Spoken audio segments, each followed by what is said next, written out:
पहले प्रार्थना करें। हमारे अत्यंत दयालु परमेश्वर पिता, इस समय हम कृष्णा को तेरे हाथ में देते हैं और ये प्रार्थना करते प्रभु तू आज उसका इस्तेमाल कर ले। उसके मुख से निकलने वाले हर एक शब्द पवित्र आत्मा की ओर से प्यारे लोगों के पास तक पहुंच सके। जो प्यारे लोग प्रभु यीशु मसीह तेरे हैं, जिनको तू प्रेम करता है, वहां तक ये पहुंचे, ताकि लोग इस संसार में तेरी इच्छा के अनुसार जीवन जी सके। और तेरी इच्छा केवल इतनी है कि मनुष्य जाति पाप ना करे, मनुष्य जाति बुराई में ना रहे, मनुष्य जाति दुष्टता छोड़ दे। और इसलिए जब तेरा जीवित वचन हम लोगों तक दे रहे तो प्रभु लोगों के दिलों से बातचीत कर। आज सवेरे कृष्णा को आत्मा से भर, यीशु प्रभु के नाम से, आमीन। आइए हम कृष्णा के द्वारा प्रभु का वचन सुनेंगे। प्रभु यीशु मसीह के पवित्र नाम में आप सबको जय मसीह की। आज का पवित्र शास्त्र का जो भाग मिलता है वो मिलता है जकरिया नबी की किताब, इसका 3रा अध्याय।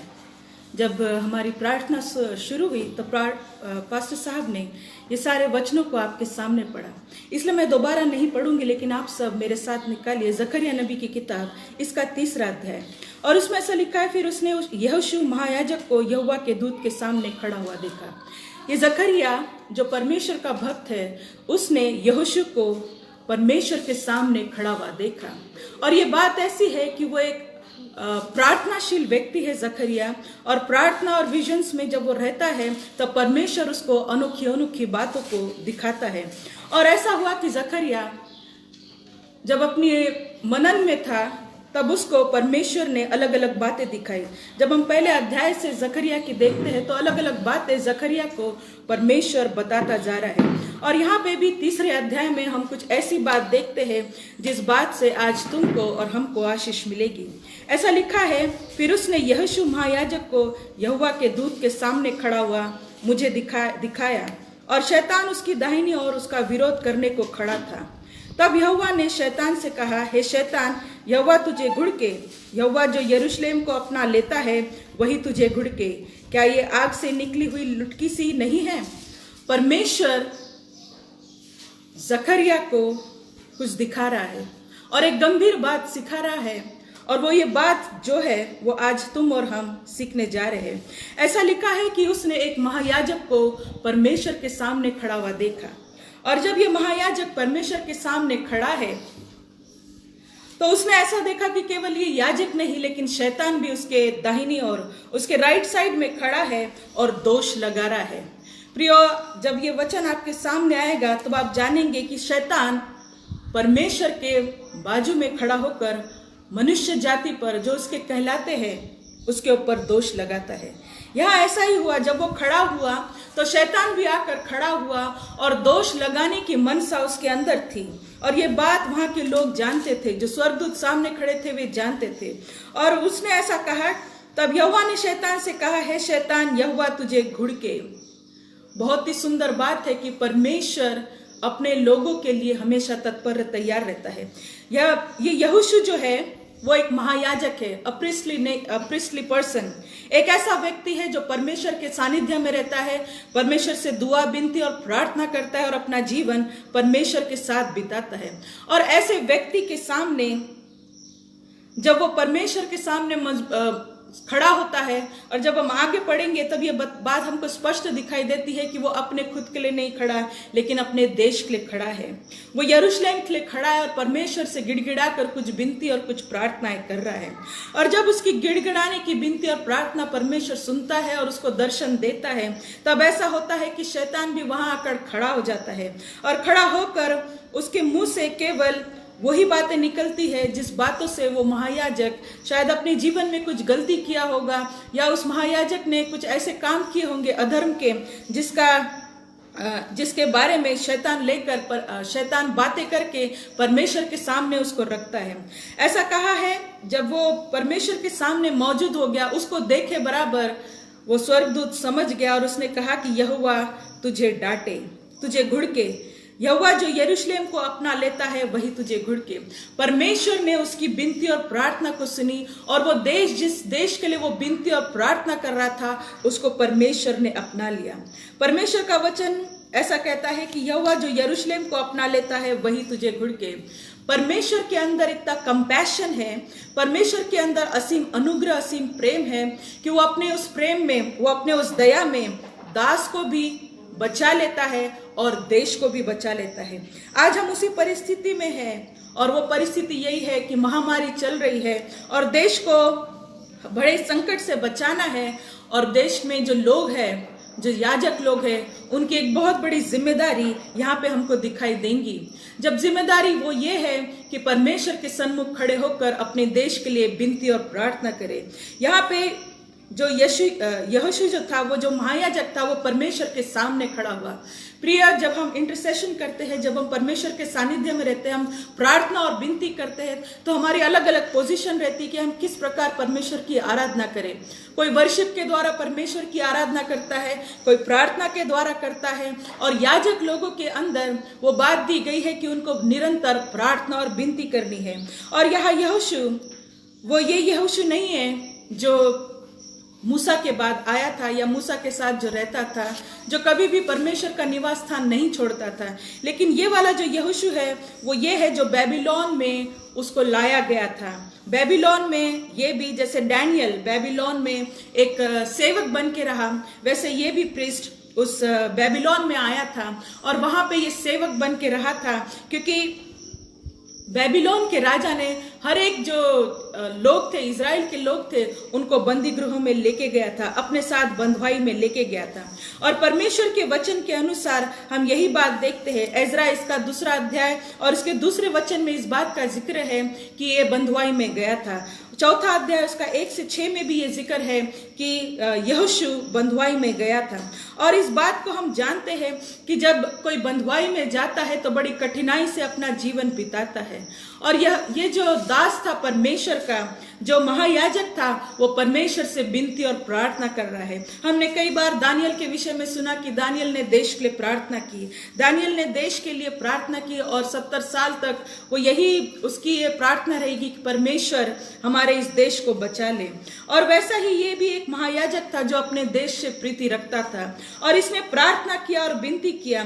और जब ये प्रार्थना और विनती अपने देश पर कर रहा था, तब शैतान आया और शैतान ने उसको परमेश्वर के सामने दोष लगाना शुरू किया। प्रियजनों, ये बात गंभीर है कि परमेश्वर के सामने कोई भी अपवित्र वस्तु नहीं रह सकती, लेकिन शैतान को वो अधिकार है क्योंकि वो अधिकार मनुष्य ने ही उसे दिया है। और वो परमेश्वर के सामने जाकर बार बार जो लोग हैं, जो परमेश्वर के दास है या जो परमेश्वर के लोग हैं, उनके विषय में एक्यूजेशन करे, उसको दोष लगाए। ऐसा लिखा है कि उसके दाहिने हाथ वो खड़ा है और जो यहोशू जो महायाजक है, उसको बार बार दोष लगा रहा है। वो यरूशलेम की प्रार्थना कर रहा है और उसके ऊपर दोष पे दोष लगाया जा रहा है। लेकिन जब वो दोष लगा रहा था तो धन्यवाद हो कि परमेश्वर हर एक मनुष्य को बचाना जानता है। वैसे ही यहाँ पे एक स्वर्गदूत है जो खड़ा होकर कहता है कि यहोवा तुझे घुड़के। बहुत ही सुंदर बात है कि परमेश्वर के सानिध्य में मनुष्य के लिए अगर याजक लोग खड़े होते हैं तो उनके साथ में जो खड़े होते हैं वो स्वर्गदूत है और वे कहते हैं कि परमेश्वर तुझको घुड़के। वे कभी भी ऐसा नहीं बोलते कि तेरे को मैं घुड़कता हूँ या तुझे मैं ऐसा बोलता हूँ, लेकिन उन्होंने परमेश्वर के जो उपस्थिति है उसको पहचाना। प्रियो, आज हमको और आपको परमेश्वर की उपस्थिति को पहचानना है। ये दास परमेश्वर की उपस्थिति में रहता था और इस दास का जो लगाव था वो अपने देश और अपने परमेश्वर की ओर था, क्योंकि उसने ये नहीं देखा कि मैं किस प्रकार अधर्म से लिपटा हुआ हूँ, लेकिन वो परमेश्वर के सामने खड़ा हुआ क्योंकि वो देश की जरूरत उस समय वैसी थी। ऐसा लिखा है उस समय यहोशू के यहोशू तो दूत के सामने मैला वस्त्र पहने हुए था। वो खड़ा था और उसके जो वस्त्र थे वो मैले थे। उसके वस्त्र में कोई ऐसी बात नहीं थी जिससे वो दर्शाता था कि वो याजक है। कई बार मनुष्य के जीवन में ऐसा होता है कि जो चीज वो दिखाई देता है वो वस्त्र उसके नहीं है। जो चीज, जो पहरावा उसने पहना है वो वस्त्र उसके नहीं है। यहाँ याजक जो वस्त्र पहना था वो ऐसे वस्त्र नहीं थे जिससे पता चले कि वो याजक है। हमें और आपको किस प्रकार के वस्त्र पहनना है ये बाइबल हमको पहले से सिखाती है। एफिसियों की पत्री इसका 6वें अध्याय में हम जब पढ़ते हैं तो वहां पे परमेश्वर का वचन स्पष्ट रीति से लोगों के बीच में आता है और ये कहता है कि तुम परमेश्वर के हथियार को बांध लो, इस प्रकार के वस्त्र को धारण कर लो, धार्मिकता की झिलम और अलग अलग बातें, मेल मिलाप का सुसमाचार बताने वाले जूते, और ये सारे वस्त्र को पहन लेना है। लेकिन यहाँ महायाजक जब यहोशू जो सामने खड़ा है स्वर्गदूतों के और परमेश्वर के, उसके वस्त्र को देखकर परमेश्वर ने ऐसा नहीं कहा कि जा जाके बदल ले, लेकिन उसने अपने दूतों से कहा कि देख इसके वस्त्र को तू बदल। परमेश्वर के अंदर सामर्थ्य है कि मनुष्य के अंदर की चीजों को बदले जहां वो मनुष्य है वहां पे। और इसलिए जब वो वहां खड़ा था मैले वस्त्र पहने हुए, उसका वस्त्र उतारा गया और उसको बहुत सुंदर सा वस्त्र पहनाया गया। उसको वो याजकीय वस्त्र पहनाया गया था जिसके वो लायक था। उसके सर पर पगड़ी बांधी गई जिसके वो लायक था, क्योंकि परमेश्वर मनुष्य के अंदर की बातों को जानता है। परमेश्वर मनुष्य के मन के विचारों को तौलता है और परमेश्वर की नजर में, परमेश्वर की दृष्टि में जो कोई भी परमेश्वर के पास आता है, परमेश्वर उसको एक याजकीय पदाधिकार का समाज उसमें शामिल कर लेता है। ऐसा लिखा है कि जब वो वस्त्र पहन चुका और उसको पगड़ी मिल गई तो बहुत शुद्ध थी, वो पगड़ी बहुत शुद्ध थी। उसके सर पर एक ऐसी पगड़ी रखी गई जो शुद्ध थी। प्रिय, मैं आपको यही बताना चाहती हूँ कि हमारे और आपके सर पे क्या रखा है। परमेश्वर जब यीशु मसीह के रूप में इस पृथ्वी पर आया और उसने अपना प्राण दिया तो उसके सर के ऊपर ताज रखा गया, और उस ताज को हटाकर परमेश्वर ने तुमको और मुझको वही चुभने वाला ताज नहीं, लेकिन एक ऐसा ताज बनाया गया है जिसके जरिए हम परमेश्वर का सुसमाचार या परमेश्वर की बातें हमारे मस्तक में सोच सके। और वही बात यहोशू के सामने परमेश्वर ने ला दी। देख, मैं तेरे मन को बदलता हूँ, मैं तेरे शरीर को बदलता हूँ, मैं तेरी आत्मिकता को बदलता हूँ, मैं तेरे सर के ऊपर की जो सोच विचार है उसको बदलने में सामर्थ्य हूँ। और ऐसा करके परमेश्वर ने उसको शुद्ध किया। और फिर याजक शुद्ध के सर पर शुद्ध पगड़ी रखी और वो वस्त्र जो पहने हुए था उसके साथ में एक दूत भी खड़ा था। एक बहुत सुंदर सी बात याजक के लिए परमेश्वर ने की है। प्रिय, मैं तुमको और हमको यही बात जानना है कि परमेश्वर ने हमको कौन से स्थानों पे खड़ा रखा है। चाहे हम स्कूल में हो, चाहे हम कई बड़े इंस्टीट्यूट में काम करते हो, चाहे बड़े पास्टर्स हो या कहीं पे भी हो, जहां कहीं भी हमको परमेश्वर ने खड़ा रखा है, वहां पे अगर हमारे पास सही वस्त्र नहीं है तो परमेश्वर के अंदर वो सामर्थ्य है कि तुमको वो अधिकार के वस्त्र पहनाए। वो ऐसा अधिकार दे जिसको देखकर शैतान अपने एक्यूजेशंस को, अपने दोषों को तुम्हारे और हमारे जीवन से दूर करे। ऐसा लिखा है कि वो मैले वस्त्र थे जो वो अधर्म के थे। हर एक अधर्म का काम, हर एक ऐसी बातें जो परमेश्वर की ओर से नहीं है, परमेश्वर उसको 1 मिनट में तुम्हारे और हमारे जीवन से हटा देता है। क्योंकि परमेश्वर एक बार जो अधिकार दे देता है कि तुम मेरे पुत्र और पुत्रियां हो, परमेश्वर जो एक बार अधिकार देता है कि तुम याजकों का समाज हो, उस अधिकार को जब हम पहचान लेंगे, तब हम जान लेंगे, तो हम ये जानेंगे कि अगर हमने कोई प्रकार का अधर्म किया है तो परमेश्वर सामर्थ्य है वो अधर्म को दूर करने में और सुंदर और अच्छे वस्त्र पहनाने में। एक सुंदर सा पगड़ी सर पर बांधने में परमेश्वर सामर्थ्य है। सर पर उसने अच्छी पगड़ी रखी। फिर ऐसा लिखा है, तब यहोवा के दूत ने यहोशू को चिताकर कहा। अब रियल बात परमेश्वर का दूत यहोशू से कहता है। 3 अध्याय इसके 6वें वचन में ऐसा लिखा है कि यहोवा के दूत ने यहोशू को चिताकर कहा। और चिताकर क्या कहा? सेनाओं का यहोवा तुझसे यह कहता है, यदि तू मार्ग पर चले और जो कुछ मैंने तुझे सौंप दिया है उसकी रक्षा करें। हर एक बड़ी रिस्पॉन्सिबिलिटी के साथ कुछ नियम आते हैं। हर एक प्रकार की जो बातें हमारे ऊपर दी जाती है उसके साथ कुछ अधिकार आते हैं जिसका पालन हमको और आपको करना जरूरी है।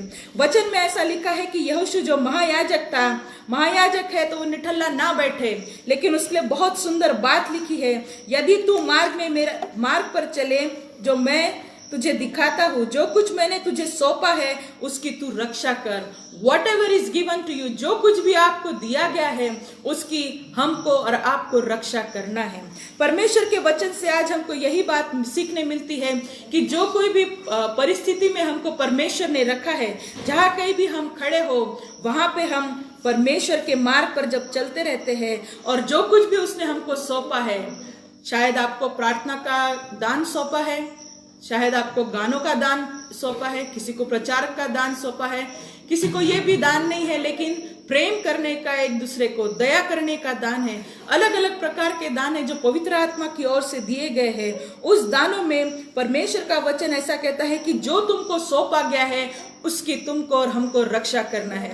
रक्षा इसलिए करना है क्योंकि शैतान बहुत धूर्त है और शैतान रेवलेशन इसका 12वां अध्याय और इसके 10वें वचन में क्या लिखा है हम पढ़ेंगे।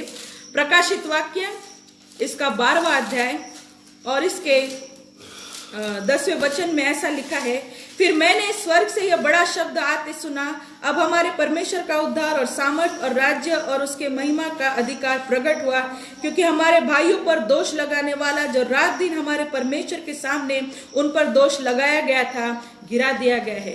परमेश्वर के सामने वो शैतान गिरा दिया गया है जो बार बार हमको और आपको दोष लगाते रहता है कि देख तू यहाँ पे ठीक नहीं है, देख तूने ऐसा किया है, देख तूने वैसा किया है, और तेरी प्रार्थनाएं नहीं सुनी जाएगी, तेरी कोई भी बातें नहीं सुनी जाएगी। लेकिन आज प्रियो मैं आपको ये बताना चाहती हूँ, ये एनकरेजमेंट देना चाहती हूँ कि जब तुम परमेश्वर के सामने एक याजक की तरह आते हो जिसका अधिकार तुमको और हमको मिला है, उस याजक की रीति से अगर तुम और हम आते हो तो परमेश्वर का वचन कहता है कि परमेश्वर जो सर्वशक्तिमान है, जो अपने दाहिने हाथ में देखता है कि शैतान आकर फिर से एक्यूजेशन मेरे दास पे या मेरे बंदे पे कर रहा है, तो परमेश्वर खुद उसको धुड़काता है। तुमको और हमको जरूरत नहीं है शैतान से कुछ कहने की, क्योंकि परमेश्वर जो है वो तुम्हारी और हमारी बातों को देख रहा है। वह ऐसा लिखता है कि जो कुछ मैंने तुझे सौंप दिया है उसकी तू रक्षा करना। प्रियो, हमको और आपको जो अच्छी बातें दी गई है उसकी रक्षा हमको करना है। शैतान हमारी अच्छाइयों को छीन लेना चाहता है, लेकिन परमेश्वर ने यह अधिकार तुमको और हमको दिया है कि हम उसकी रक्षा कर सके। ऐसा लिखा है, तो तू मेरे भवन का न्यायी और मेरे आंगनों का रक्षक होगा।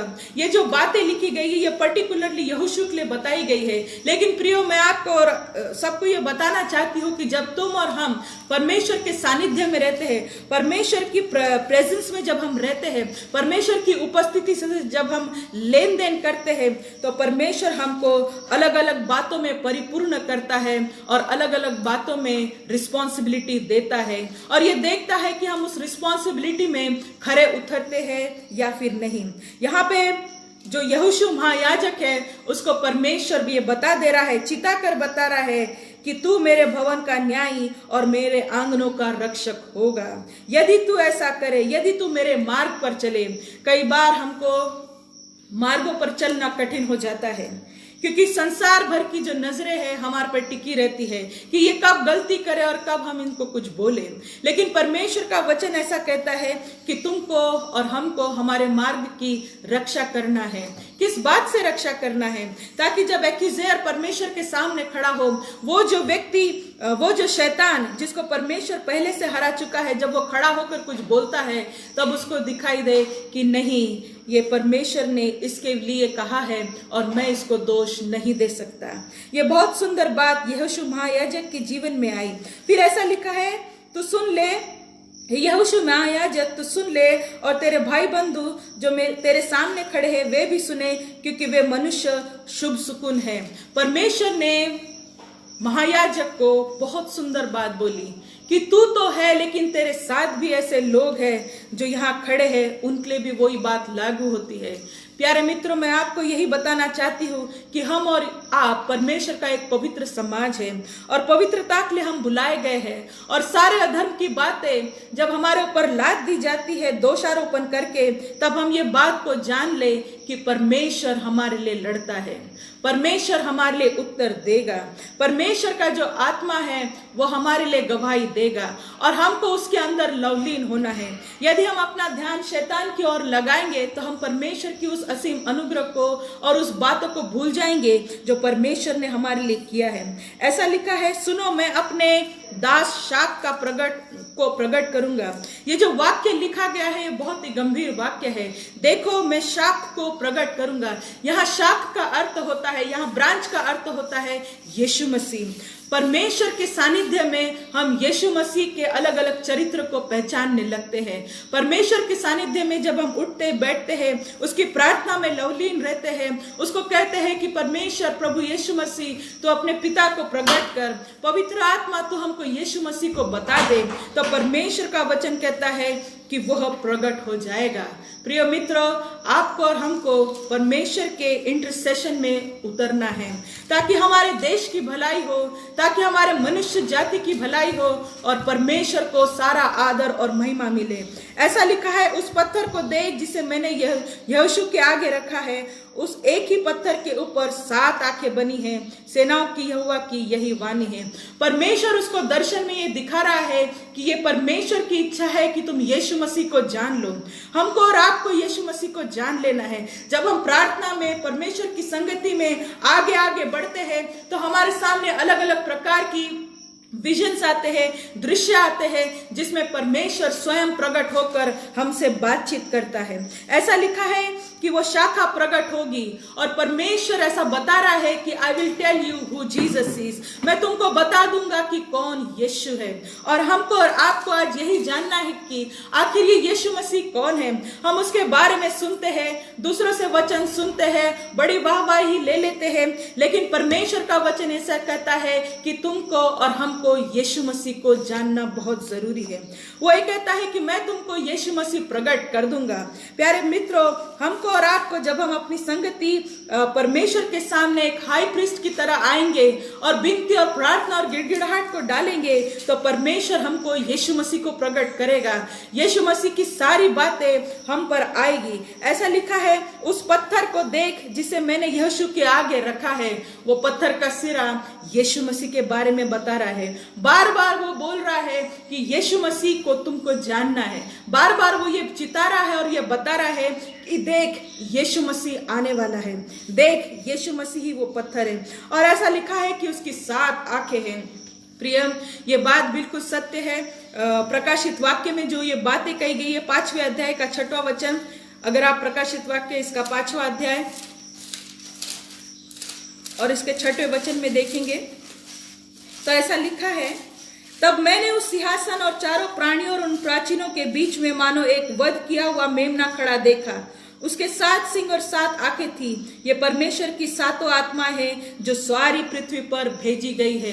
एक अलग प्रकार की अथॉरिटी के लिए परमेश्वर इसके सामने ये कह रहा है कि यदि तू मेरे सानिध्य में रहकर ऐसा ही चलता रहेगा, यदि जो मार्ग जो तुझको सौंपा गया है उस पर तू चलता रहेगा, तो तुझ पर एक अनुग्रह की दृष्टि होगी। और अनुग्रह की दृष्टि ये है कि तू परमेश्वर की वो जो 7 आत्मा है उसके जरिए से तू देखने पाएगा, जो पृथ्वी के चारों ओर आजू बाजू घूमती है। मेरे प्रियो, मैं आपको यही बताना चाहती हूँ कि याजक का जो अधिकार है वो बहुत सुंदर है। यदि आप और हम उस याजक के अधिकार को जान ले, उस पद को जान ले, तो हम ये सारी आशीषें पाएंगे और परमेश्वर के साथ हम काम करने वाले बनेंगे। ऐसा लिखा है कि उसी दिन तुम मैं उस पत्थर पर खोद देता हूं और इस देश के अधर्म को एक ही दिन में दूर करूंगा। यहाँ पे जब वो यरूशलेम के लिए प्रार्थना कर रहा है, इसलिए परमेश्वर ने उसको यरूशलेम के लिए कहा कि मैं एक ही दिन में उसके अधर्म को दूर कर दूंगा। आज हम और आप जब प्रार्थना करते हैं तो क्या परमेश्वर भारत देश के लिए, अपने देश के लिए हमको और आपको कुछ बोलता है? और जब वो बोलता है तब हमारा रिएक्शन क्या रहता है?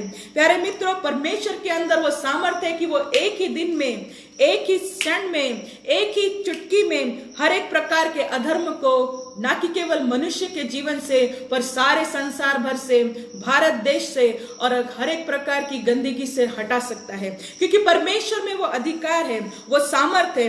लेकिन वाक्य केवल यही है कि चिताकर यही केवल कह रहा है कि तुमको और हमको उसके मार्ग पर चलना है जो उसने बताया है, और उस मार्ग पर चलते हुए जो बातें उसने हमको दी है उसकी हमको और आपको रक्षा करना है, क्योंकि ये शैतान और शैतान के जो दूत है जो सारे संसार भर में फैले हैं, वो मन के विचारों से अलग अलग बातों को जीवन में डालते हैं। और वचन ये स्पष्ट रीति से कहता है कि तुमको और हमको नई पगड़ी दी जाएगी, एक नया अधिकार दिया जाएगा। यदि हम उस अधिकार में चलेंगे तो हर एक प्रकार की शैतानी वारों से परमेश्वर के वचन और परमेश्वर का दूत खुद खड़ा होकर हमारे लिए लड़ेगा, और हमको केवल परमेश्वर के सानिध्य में रहना है। हमने और आपने कई बार ये वचन पढ़ा है भजन संहिता इसका 91 में कि जो परम प्रधान के निवास छाया में रहेगा वो सर्वशक्तिमान की छाया में ठिकाना पाएगा। ओ प्यारे परमेश्वर के लोगों, मैं आप सबको ये बताना चाहती हूँ कि आपका और हमारा ठिकाना ऐसा वैसा नहीं है। आपको और हमको जिस दिन भी मालूम हो जाए कि हम कहाँ पे विराजमान हैं, तो आप और हमारे जो संपर्क, जो रिलेशनशिप परमेश्वर के साथ होगा वो बहुत ही सुंदर और बहुत ही सुहावना होगा। ऐसा लिखा है, उसी दिन तुम अपने भाई बंधुओं को दाखलता और अंजीर के वृक्ष के नीचे आने के लिए बुलवाओगे। सेनाओं के यहोवा की ये वाणी है, परमेश्वर की ये वाणी है कि ना तो केवल तुम आशीषित होगे लेकिन तुम औरों को भी बुलाओगे ताकि तुम्हारा और हमारा जीवन आशीषित हो। प्रिय मित्रों, ये बात आपसे छिपी नहीं है कि जोब के जीवन में भी, अय्यूब के जीवन में भी ऐसा ही हुआ था। शैतान आया और शैतान ने कहा कि क्या परमेश्वर जो भी चीज जो अय्यूब कर रहा है, इस बात को क्या मैं ये नहीं जानता कि तेरी रक्षा उसके साथ हमेशा रहती है। प्रिय, हमारी और आपकी रक्षा परमेश्वर के साथ हमेशा रहेगी, क्योंकि जब कभी भी हम उस मार्ग में चलेंगे जो मार्ग परमेश्वर हमको दिखाता है, तब हम शैतान के एकदम टारगेट में आते हैं। लेकिन हमको और आपको डरना नहीं है, हमारे देश के लिए प्रार्थना करना है, स्वयं व्यक्तिगत जीवन के लिए प्रार्थना करना है, कलीसियाओं के लिए प्रार्थना करना है, और एक बड़े महायाजक की भूमिका हमको और आपको निभाना है। हमारे सारे प्रकार के अधर्म, जो मैले वस्त्र हम परमेश्वर के सामने खड़े गिड़गिड़ाते हैं, परमेश्वर उसको बदलने के योग्य है। हमारी सारी बातें जो अधर्म की है उसको हटाकर परमेश्वर हमको सुंदर वस्त्र पहनाने के योग्य है। हम परमेश्वर की योग्यता को जिस दिन पहचान जाएंगे, उस दिन हम जो दोष हमको पर लगाता है उसके साथ सम्मिलित होना बंद करेंगे और उस परमेश्वर की ओर देखेंगे जो हमको यीशु मसीह प्रकट करना चाहता है। यीशु मसीह के साथ अगर हम चलेंगे तो बहुत सुंदर सुंदर बातें हमारे जीवन में आती है। कुलुस्सियों की पत्री इसका पहला अध्याय, इसके पहले अध्याय में ऐसा बहुत सुंदर बात यीशु मसीह के विषय में कहा गया है जिसको मैं पढ़ के सुनाऊंगी। इसका पहला अध्याय और इसका 15वें वचन में ऐसा लिखा है, वह तो अदृश्य परमेश्वर का प्रतिरूप और सारी सृष्टि में पहलौठा है, क्योंकि उसी में सारी वस्तुओं की सृष्टि हुई, स्वर्ग हो अथवा पृथ्वी की, देखी या अनदेखी, क्या सिंहासन, क्या प्रभुता, क्या प्रधानताएं, क्या अधिकार, सारी वस्तुएं उसी के द्वारा और उसी के लिए सृजी गई है। वही सब वस्तुओं में प्रथम है और सब वस्तुएं उसी में स्थिर रहती है। वही देह अर्थात कलीसिया का सर है, वही आदि और मरे हुए में से जी उठने वालों में पहलौठा, कि सब बातों में वही प्रधान ठहरे, क्योंकि पिता की प्रसन्नता इसी में है कि उसमें सारी परिपूर्णता वास करे, और उसके क्रूस पर बहे हुए लहू के द्वारा मेल मिलाप करके सब वस्तुओं का उसी के द्वारा से अपने साथ मेल कर ले, चाहे वो पृथ्वी पर हो चाहे स्वर्ग में। द ब्लड ऑफ जीसस, परमेश्वर यीशु मसीह का जो लहू है उसने हमको वो अधिकार दिया है। मैं विनती और प्रार्थना करती हूँ आप सबसे कि जब आप परमेश्वर के सामने प्रार्थना और विनती करते रहते हो, जब परमेश्वर के सानिध्य में आते हो और शैतान आकर दोष लगाना शुरू कर देता है, तब ये जान रखो कि आपको और हमको उत्तर उसे नहीं देना है। हमको और आपको केवल परमेश्वर की उपस्थिति में रहकर वो सुनना है जो परमेश्वर हमसे और आपसे बोलना चाहता है। परमेश्वर